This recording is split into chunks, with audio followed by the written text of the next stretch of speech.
கடந்த ஏப்ரல் மாதம் வந்து இந்த மருத்துவ கல்லூரி மற்றும் மருத்துவமனையுடைய ஹாஸ்டலையும் கட்டி திறந்து வச்சிருக்கோம். அது எப்படி இருக்கு அப்படின்னு ஒரு இன்ஸ்பெக்ஷன் பார்க்கறதுக்காக நான் இங்கே வந்தேன். மக்களிடையே இந்த மருத்துவமனை வந்து பெரிய வரவேற்பு பெற்றிருக்கு. 143 கோடி ரூபாய் மதிப்பீட்டை கட்டப்பட்ட இந்த மருத்துவமனையில் இன்றைக்கி தினசரி சுமார் 1300 வெளிநோயாளிகள் வந்து சிகிச்சை பெற்றுக்கிட்டு இருக்கிறாங்க. சிறப்பான உள்நோயாளிகள் சிகிச்சையும் வழங்கப்பட்டுக்கிட்டு இருக்கு.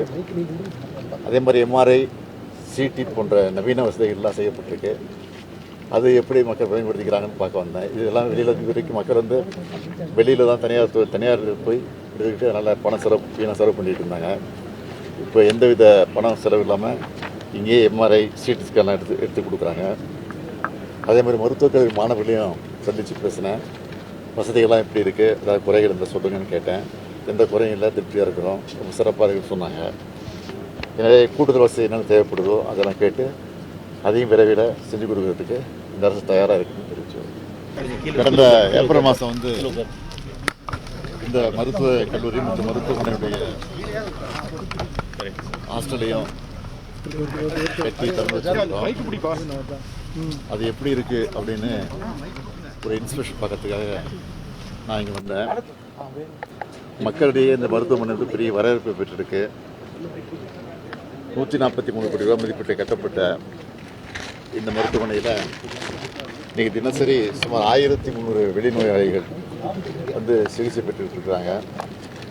சிறப்பான உள்நோயாளிகள் சிகிச்சையும் வழங்கப்பட்டுக்கிட்டு இருக்கு. அதே மாதிரி எம்ஆர்ஐ, சிடி போன்ற நவீன வசதிகள்லாம் செய்யப்பட்டிருக்கு. அது எப்படி மக்கள் பயன்படுத்திக்கிறாங்கன்னு பார்க்க வந்தேன். இதெல்லாம் வெளியில் வரைக்கும் மக்கள் வந்து வெளியில் தான் தனியார் போய் எடுத்துக்கிட்டு நல்லா வீணாக செலவு பண்ணிகிட்டு இருந்தாங்க. இப்போ எந்தவித பணம் செலவு இல்லாமல் இங்கேயே எம்ஆர்ஐ, சிடி ஸ்கேன்லாம் எடுத்து கொடுக்குறாங்க.